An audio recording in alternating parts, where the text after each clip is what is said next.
അസ്സലാമു അലൈക്കും വറഹ്മത്തുള്ളാഹി വബറകാതുഹു. ബിസ്മില്ലാഹി മാഷാ അല്ലാഹ് ലാ ഖുവത ഇല്ലാ ബില്ലാഹ്.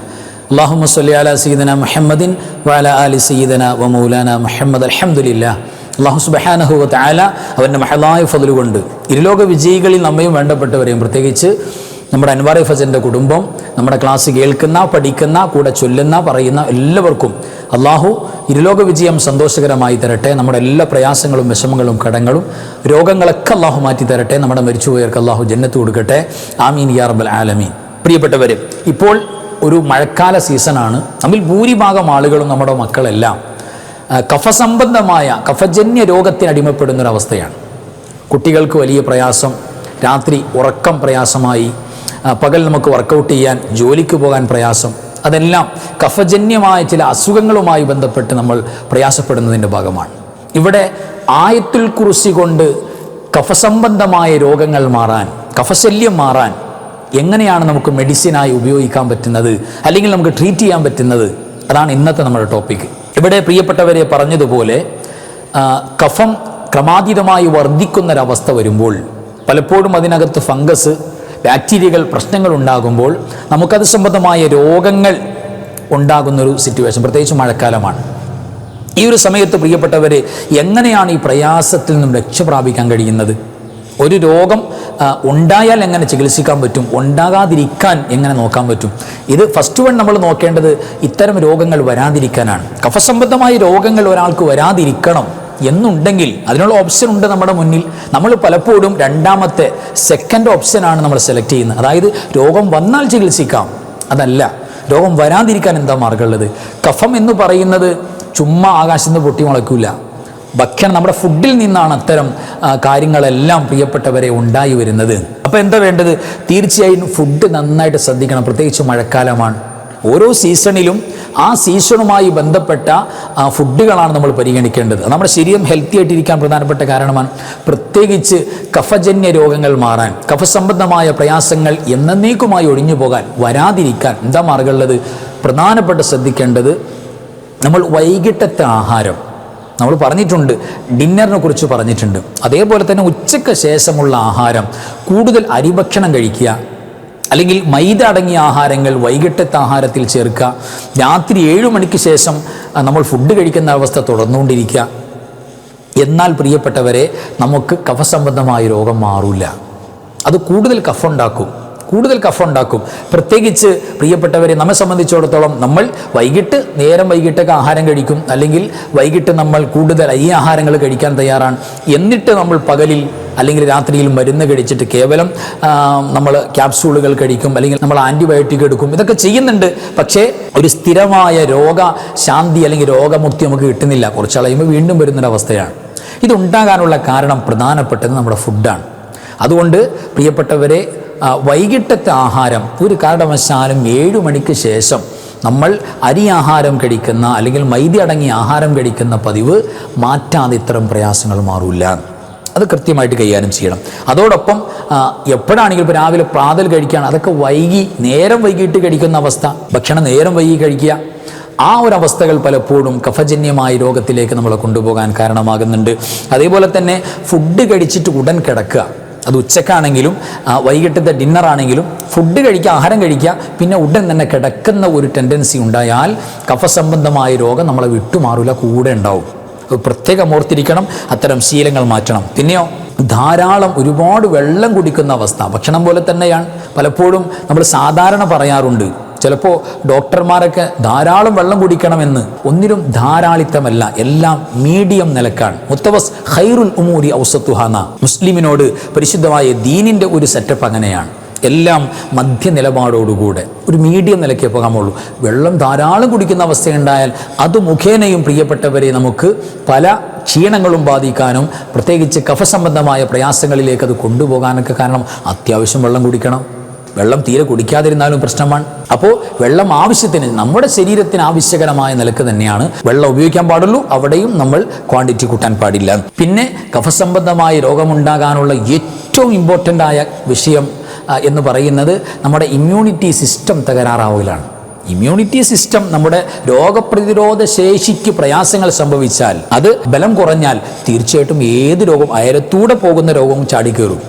ഈ ഒരു അവസ്ഥ ഉണ്ടാകും. അതും കഫസംബന്ധമായ രോഗങ്ങൾ വിട്ടുമാറാതിരിക്കാനും ഇടയ്ക്കിടെ വരാനൊക്കെ കാരണമാകും. അപ്പോൾ നമ്മുടെ ഇമ്മ്യൂണിറ്റി നല്ല പവർ ആർജിച്ചതാകണം, അത് പ്രത്യേകം നമ്മൾ ശ്രദ്ധിക്കണം. ഇനി ഇവിടെ പ്രധാനപ്പെട്ട ശ്രദ്ധിക്കേണ്ട മറ്റൊരു പോയിന്റ്, കഫസംബന്ധമായ രോഗം വന്നു, കഫക്കെട്ട് വന്നു, ചുമ വന്നു, അല്ലെങ്കിൽ ജലദോഷം വന്നു, തൊണ്ടവേദന വന്നു, പ്രയാസം വന്നു, ഇങ്ങനെയൊരു അവസ്ഥ നിലനിൽക്കുന്ന വേളയിൽ പ്രിയപ്പെട്ടവർ ഏറ്റവും കൂടുതൽ നമ്മൾ ശ്രദ്ധിക്കണം. കേവലം 3 നേരം കഴിക്കാൻ ഗുളിക തന്നിട്ടുണ്ടല്ലോ, ആൻറ്റിബയോട്ടിക് എടുത്താൽ മതിയല്ലോ എന്ന് കരുതിയിട്ട് നമ്മൾ അതിൽ മാത്രം ചാരി നിന്നാൽ, നമ്മൾ ശ്രദ്ധിച്ചില്ലെങ്കിൽ പ്രിയപ്പെട്ടവരെ അതുകൂടെ നമുക്ക് വലിയ ഭവിഷ്യത്തായി മാറും. ഈ രോഗത്തിന് താൽക്കാലികമായ ഒരു മാജിക് പോലെ കാണില്ല, താമസിയാതെ രോഗം പിന്നെയും വരും. അപ്പോൾ നമ്മൾ ചെയ്യേണ്ടത് എന്താ? ഇത്തരം പ്രയാസങ്ങൾ വന്നാൽ, ഇപ്പോൾ ഒരു പനി വന്നു, അല്ലെങ്കിൽ നമുക്ക് കഫക്കെട്ട് വന്നു, അല്ലെങ്കിൽ നീർക്കെട്ട് നമ്മളെ ബാധിച്ചു, നമുക്ക് വിശപ്പില്ല. നമ്മളൊന്ന് മനസ്സിലാക്കാൻ വേണ്ടി പറയാണ്, നമുക്ക് വിശപ്പില്ല, തീരെ വിശപ്പില്ല. ആ സമയത്ത് നമ്മൾ നിർബന്ധിച്ച് തന്നെ ആഹാരം കഴിക്കുക. നമ്മൾ തന്നെ ഒരു നിർബന്ധ ബുദ്ധിയോടുകൂടെ എന്തെങ്കിലും കഴിക്കണ്ടേ, പിടിച്ചു നിൽക്കാൻ എന്ന് കരുതിയിട്ട് നമ്മൾ ബലമായിട്ട് കഴിക്കുക. അല്ലെങ്കിൽ നമ്മുടെ കുട്ടികളെ കൊണ്ട്, വേണ്ടപ്പെട്ടവരെ കൊണ്ട് നമ്മൾ പേടിപ്പിച്ച് അല്ലെങ്കിൽ ഭീഷണിപ്പെടുത്തി അല്ലെങ്കിൽ അവരെ ചീത്തയൊക്കെ പറഞ്ഞിട്ട് കഴിക്കടി എന്നൊക്കെ പറഞ്ഞിട്ട് കഴിപ്പിക്കുക.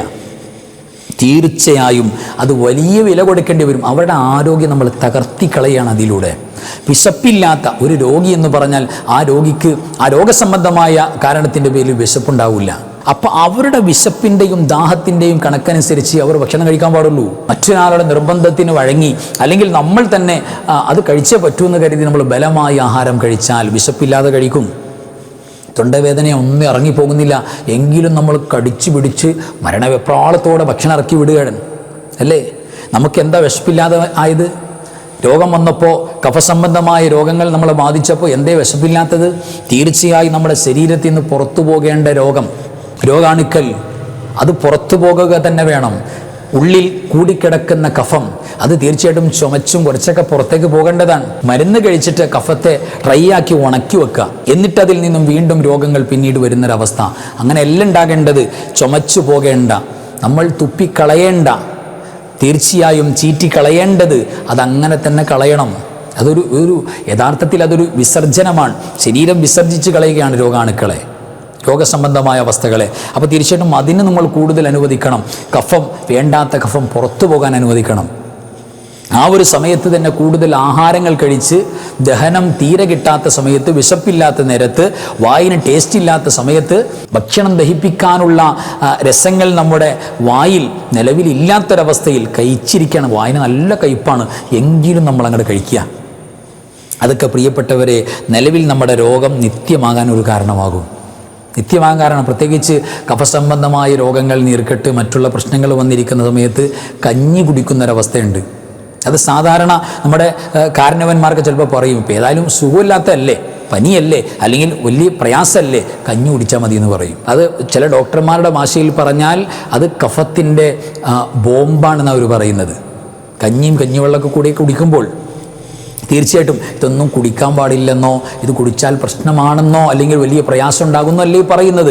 തീർച്ചയായിട്ടും പ്രിയപ്പെട്ടവരെ, രോഗിയെ സംബന്ധിച്ചിടത്തോളം അവരുടെ രോഗം കഫസംബന്ധമായ രോഗമാണെങ്കിൽ ഇത്തരം കഞ്ഞിയും അല്ലെങ്കിൽ അരിയാഹാരം അല്ലെങ്കിൽ കഞ്ഞിവെള്ളം ഇതൊക്കെ ശരീരത്തേക്ക് ചെല്ലുമ്പോൾ കൂടുതൽ കഫം ഉൽപ്പാദിപ്പിക്കപ്പെടാൻ കാരണമാകും. അതുകൊണ്ട് ആ ഒരു ഭാഗത്ത് നമുക്ക് എങ്ങനെയാണോ വിശപ്പിൻ്റെ നമ്മുടെ അവസ്ഥയനുസരിച്ച് നമുക്ക് കൂടുതൽ കഫസംബന്ധമായ പ്രശ്നങ്ങളില്ലാത്ത, കുഴപ്പങ്ങളില്ലാത്ത ഫുഡുകളാണ് നമ്മൾ ആ ഒരു നേരത്ത് തീരെ കനം കുറഞ്ഞ, വളരെ പെട്ടെന്ന് ദഹിച്ചു പോകുന്ന, അല്ലെങ്കിൽ ദഹനം വളരെ സ്പീഡപ്പിൽ നടക്കുന്ന ഫ്രൂട്ട്സ് പോലുള്ള ആഹാരങ്ങൾ, അല്ലെങ്കിൽ കരിക്കും വെള്ളം പോലുള്ള ആഹാരങ്ങൾ, തീർച്ചയായിട്ടും അതൊക്കെ ഒരുപാട് ഫലം ചെയ്യും. കൂടുതൽ കഫങ്ങൾ വന്നടിയാനുള്ള കാരണങ്ങളെ തടഞ്ഞു കളയും. അപ്പോൾ ആ ഭാഗമൊക്കെ പ്രത്യേകിച്ച് പ്രിയപ്പെട്ടവരെ നമ്മൾ ശ്രദ്ധിക്കേണ്ട ഒരു കാര്യമാണ്. അവിടെ ഇമ്പോർട്ടൻ്റ് ആയൊരു വിഷയം, പാലും പാലുൽപ്പന്നങ്ങളും, പാല് അതിൻ്റെ മറ്റു പ്രൊഡക്റ്റുകളൊക്കെ തന്നെ നല്ല കാര്യമാണ്. പാല് നല്ലതാണ്, ശരീരത്തിന് ഏറ്റവും ഗുണകരമായതാണ്. നബി സല്ലല്ലാഹു അലൈഹി വസല്ലം തങ്ങൾക്ക് വലിയ ഇഷ്ടമാണ്. പാല് കുടിച്ചാൽ പ്രത്യേകം ദുആ ചെയ്യുന്നുണ്ട് പുണ്യ റസൂൽ സല്ലല്ലാഹു അലൈഹി വസല്ലം. അത് നമ്മുടെ ശരീരത്തിന് ഗുണകരമാണ് എന്നുള്ള സയൻറ്റിഫിക്കലായി നമുക്ക് പറയാൻ പറ്റുന്നൊരു കാര്യമാണ്, ഒരു തർക്കമില്ല. പക്ഷേ കഫസംബന്ധമായ രോഗങ്ങളുള്ളപ്പോൾ നമുക്ക് നമ്മുടെ മക്കൾക്ക് പാലുൽപ്പന്നങ്ങൾ കൊടുക്കുന്ന അവസ്ഥ ഉണ്ടാകാൻ പാടില്ല. അത് തീർച്ചയായിട്ടും മാറ്റിവെക്കണം, ഒരു ഗ്യാപ്പ് കൊടുക്കണം. അസുഖം നന്നായിട്ട് മാറട്ടെ, ഒന്ന് ഉഷാറാകട്ടെ, എന്നിട്ട് നമുക്ക് കൊടുത്തോളൂ, കുഴപ്പമില്ല. അപ്പോൾ ആ കാര്യം പ്രത്യേകം നമ്മൾ പരിഗണിക്കേണ്ടതാണ്. അതേപോലെ തന്നെ നമ്മൾ വിചാരിക്കും പഞ്ചസാര ഇപ്പോൾ ചായയിലിട്ടു അല്ലെങ്കിൽ നമ്മൾ മധുരമായി കഴിച്ചു എന്ന് കരുതിയിട്ട് കഫ സംബന്ധമായ കുഴപ്പമുണ്ടാകില്ലല്ലോ. ഉണ്ടാകും, അത് വലിയ പ്രശ്നങ്ങളിലേക്ക് കൊണ്ടുപോകും. അതേപോലെ തന്നെയാണ് പ്രിയപ്പെട്ടവരെ ബേക്കറി ഐറ്റംസ്. അതിനകത്ത് ഒരുപാട് പഞ്ചസാര, കൂടുതൽ ഷുഗർ മാത്രമല്ല, അതിനകത്ത് മൈദയുടെ കണ്ടൻറ്റുകൾ കയറി വരുന്നു. ഇപ്പോൾ സാധാരണ ചെറിയ പനിയും അതേപോലെ ചുമയും പ്രയാസവുമായിട്ട് ഹോസ്പിറ്റലിൽ കിടക്കുന്നവർ പോലും എന്താണെന്നറിയോ, വൈകിട്ട് ചായക്ക് ബണ്ണ് അല്ലെങ്കിൽ ബ്രെഡ് കഴിക്കുന്ന അവസ്ഥ. എന്താ ഇതിൻ്റെ കണ്ടൻറ്റ്? നമ്മൾ എന്തിനാ രോഗിയായിട്ട് ഹോസ്പിറ്റലിൽ കിടക്കുന്നത് എന്തിനാണ്? അല്ലെങ്കിൽ വീട്ടിൽ വിശ്രമിക്കുന്നത് എന്തിനാണ്? കഫ സംബന്ധമായ പ്രയാസം മാറാനാണ്. എന്നിട്ടോ ആരോഗ്യവാനായ ഒരാളെ പെട്ടെന്ന് രോഗിയാക്കി കളയുന്ന ഇത്തരം പഞ്ചസാരയുടെയും മൈദയുടെയും മറ്റൊരുപാട് കണ്ടന്റുകളുണ്ട്. അതൊക്കെ ചേർന്നിരിക്കുന്ന ഇത്തരം അവസ്ഥകൾ നമ്മൾ വീണ്ടും കഴിക്കുമ്പോൾ ആ രോഗിയുടെ അവസ്ഥ എന്താകും? വീഴാൻ പോകുന്നവനെ ഒരു ഉന്തും കൂടെ, ഒരു തള്ളുകൂടെ കൊടുക്കുന്നൊരവസ്ഥ ഉണ്ടാകുന്നത്. ഒരിക്കലും പ്രിയപ്പെട്ടവരെ അത്തരം അവസ്ഥയിലേക്ക് നമ്മൾ മാറാൻ പാടില്ല. വലിയ പ്രശ്നം ഉണ്ടാകും. അത് പ്രത്യേകം ശ്രദ്ധിക്കണം. ഏതായിരുന്നാലും പരിശുദ്ധമായ ഖുർആൻ പറഞ്ഞിരിക്കുന്ന സിദ്ധൌഷധം അലൈക്കും ബിശിഫാഇൻ, നബി സല്ലല്ലാഹു അലൈഹി വസല്ലം അതുകൾ പറഞ്ഞല്ലോ, 2 ശിഫാ നിങ്ങൾ വളരെ മുറുകെ പിടിക്കണം. അത് രോഗശമനമാണ്, അത് ഇമ്മ്യൂണിറ്റിയാണ്. ശരീരത്തിന് ഇമ്മ്യൂണിറ്റി ഉണ്ടാക്കും. രോഗം വന്നിട്ട് ചികിത്സിക്കുന്ന ചർച്ച രണ്ടാമതാണ്. വരാതിരിക്കുക എന്ന് പറയുന്ന ആ വലിയൊരു അവസ്ഥ ഉണ്ടല്ലോ, ആ ഒരു ഫുൾ മാർക്ക് അത് കിട്ടാൻ എന്താ മാർഗം? അലൈക്കും ബിശിഫാഇൻ. 2 കാര്യം ഉണ്ടായാൽ മതി. ഒന്ന് അൽ അസ്റു വൽ ഖുർആനു, ഒന്ന് തേനാണ്, ശുദ്ധമായ തേൻ, പ്രോസസ്സ് ചെയ്യാത്ത തേൻ. റോ ഹണി, അതായത് തേനീച്ച കൊണ്ടുവന്ന ആ തേൻ അങ്ങനെ തന്നെ പച്ചയായിട്ട് നമ്മൾ എടുക്കുന്നു, ഉപയോഗിക്കുന്നു. അതാണ് റോ ഹണി. അത് ചൂടാക്കുന്നില്ല, കൃത്രിമമായി അതിനകത്ത് ഷുഗർ ആഡ് ചെയ്യുന്നില്ല. വെറും പച്ചയായ ഒരുപാട് മുഅ്മിനീങ്ങൾക്ക് കിട്ടിയില്ലേ? എങ്ങനെയാണ് അത്? യഥാർത്ഥത്തിൽ അതിൻ്റെ നേച്ചുറൽ അല്ലെങ്കിൽ അതിൻ്റെ പ്രകൃതിപരമായ എല്ലാ ഗുണങ്ങളും ഉള്ളതാണ്. അതൊരാൾ ഉപയോഗിക്കുന്നു, അല്ലെങ്കിൽ ഒരാളുടെ കയ്യിലുണ്ട്, അയാൾ യൂസ് ചെയ്യുന്നുണ്ട്, എന്നാൽ തീർച്ചയായും അയാൾ രോഗങ്ങളില്ലാത്തൊരു ലോകത്തേക്ക് പോവുകയാണ്. പിന്നെ ഖുർആൻ പാരായണം, അതും പ്രിയപ്പെട്ടവരെ ശാരീരിക ആന്തരികമായ രോഗങ്ങൾക്ക് വലിയ ശമനം ഉണ്ടാക്കാൻ വലിയ ഫലവത്താണ്. തേനൊക്കെ കഴിക്കുമ്പോൾ മാനസികമായിട്ട് തന്നെ ഡെവലപ്പ് വരും. ചുമ്മാ ശരീരത്തിന് മാത്രമല്ല, നമുക്ക് മെൻ്റലി, നമുക്ക് മാനസികമായ നമ്മുടെ ചിന്തകൾ എല്ലാറ്റിനും വലിയ ഹെൽത്തി ആയിട്ട് ഇരിക്കാൻ പറ്റുന്ന അത്ഭുതകരമായ അവസ്ഥയാണ്. അപ്പോൾ രാവിലെ എന്നും വെറും വയറ്റിൽ തേൻ ചേർത്ത് വെള്ളം കുടിച്ച് സ്റ്റാർട്ട് ചെയ്യുന്ന ഒരാളെ സംബന്ധിച്ചിടത്തോളം ഇത്തരം കഫസംബന്ധമായ രോഗങ്ങൾ അയാളെ നോക്കുക പോലുമില്ല, അത്ര ഇമ്മ്യൂണിറ്റി ഉണ്ടാവും. അത് നമ്മുടെ മക്കളും നമ്മളും അതങ്ങോട്ട് ശീലാക്കിയാൽ, സാധാരണ നമ്മൾ മരുന്നായിട്ട് തേൻ ചുമ വന്നു തുടങ്ങുമ്പോൾ, ജലദോഷം വന്നു തുടങ്ങുമ്പോൾ, തൊണ്ടവേദന വന്നു തുടങ്ങുമ്പോൾ, പടച്ചോനെ ഇനിയിപ്പോൾ എന്താ ചെയ്യുക? തേനിരിപ്പുണ്ടോ നോക്കട്ടെ അലമാരയുടെ മൂലയിൽ. അങ്ങനെ കാണുന്നത് കൊണ്ടാണ് ഇത്തരം രോഗങ്ങൾ വരുന്നത്. അതിന് ഭക്ഷണമായിട്ടാണ് ഒരു ദിവസത്തിൽ നിർബന്ധമായും ശരീരത്തിന് കൊടുക്കേണ്ട ഒരു ഇമ്പോർട്ടൻ്റ് ആയ ഫുഡായിട്ട് നമ്മൾ അതിനെ കാണാം. ഡെയിലി ഉപയോഗിക്കണം. 1 ടീസ്പൂണോ 1/2 ടീസ്പൂണോ തേൻ വെള്ളത്തിൽ ചേർത്തിട്ട് നമ്മൾ കഴിക്കണം, നമ്മുടെ മക്കൾക്ക് കൊടുക്കണം. അപ്പോൾ ഇത്തരം പ്രയാസങ്ങൾ വളരെ അത്ഭുതകരമായി മാറും.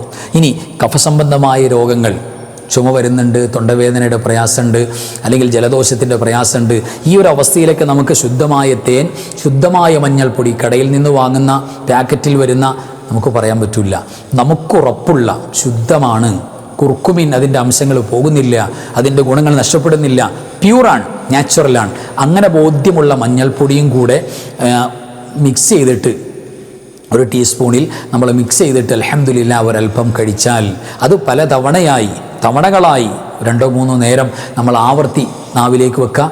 നുണഞ്ഞ് പെട്ടെന്ന് ഇറക്കി വിടല്ല, നുണഞ്ഞ് നമ്മുടെ ഉമിനീരുമായി കലർത്ത ഇറക്കി വിടുക. കഫസംബന്ധമായ ഒരുപാട് രോഗങ്ങൾ അത്ഭുതകരമായി മാഞ്ഞു പോകാൻ കാരണമാകും. ഇത് ഒരു നാച്ചുറൽ, ഒരു പ്രകൃതിപരമായ ട്രീറ്റ്മെൻറ്റാണ്. അതേപോലെ തന്നെ ഇഞ്ചി, നാരങ്ങ, തേൻ, ഇത് സമം ചേർക്കുക, സമം എടുക്കുക, 1 ടീസ്പൂൺ ആക്കുക, എന്നിട്ട് അത് സമം ചേർത്തിട്ട് നമ്മൾ കഴിക്കുന്നൊരവസ്ഥ. അല്ലെങ്കിൽ നമ്മുടെ കുട്ടികൾക്ക് ക്വാണ്ടിറ്റി അതിനനുസരിച്ച് കുറയ്ക്കുക, എന്നിട്ട് അവർക്ക് കൊടുക്കുക.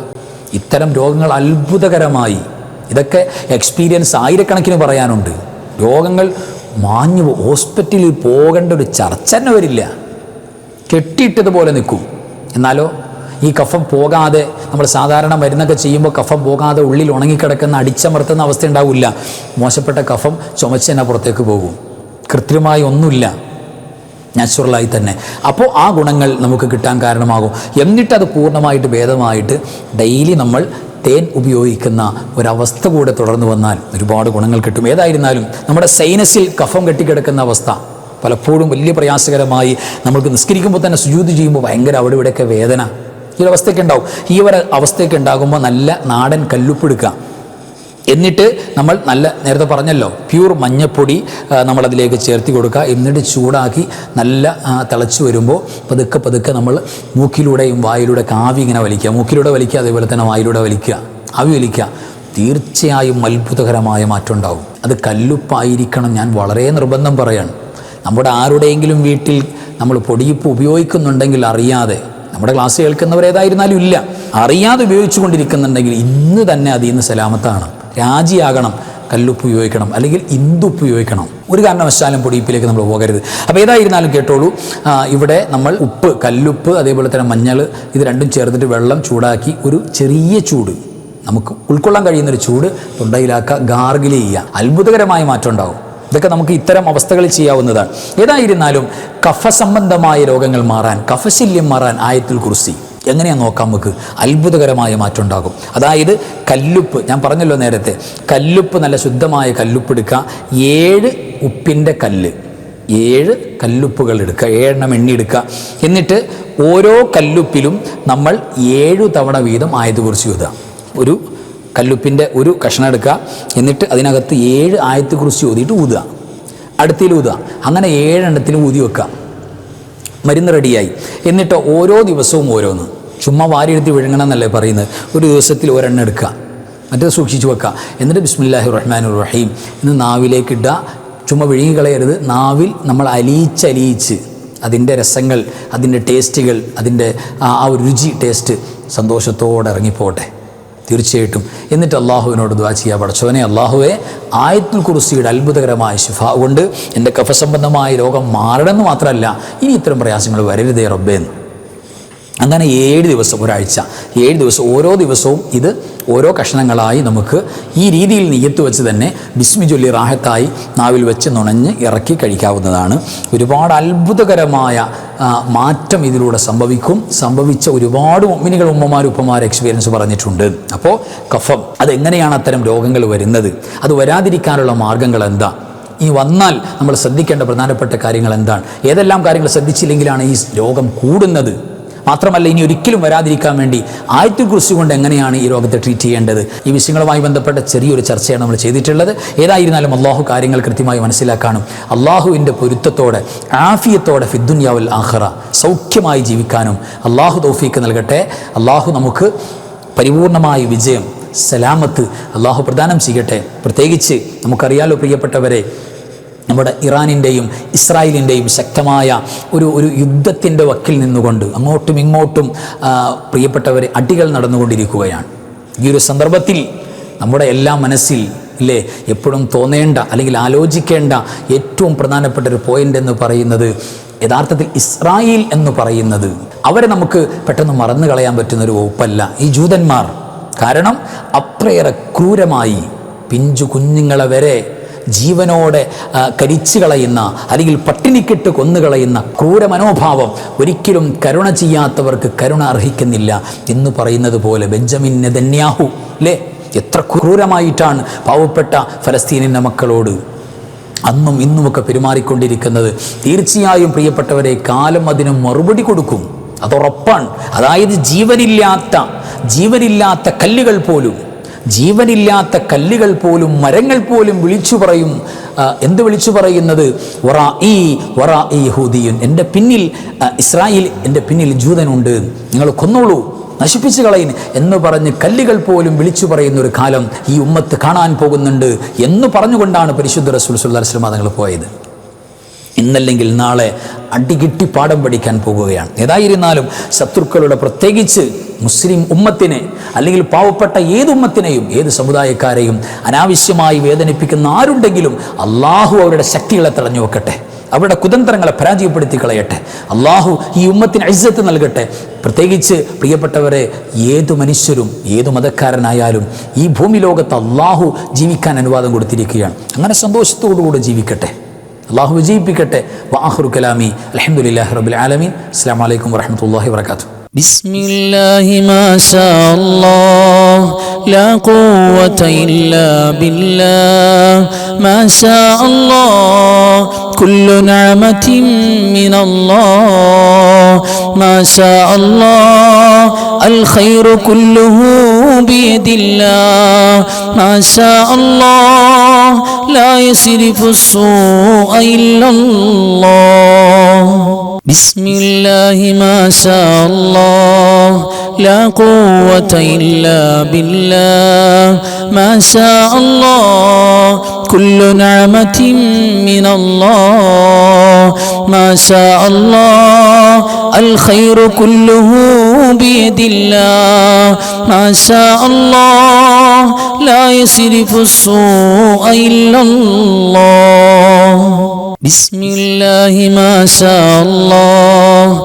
لا قوة إلا بالله ما شاء الله كل نعمة من الله ما شاء الله الخير كله بيد الله ما شاء الله لا يصرف السوء إلا الله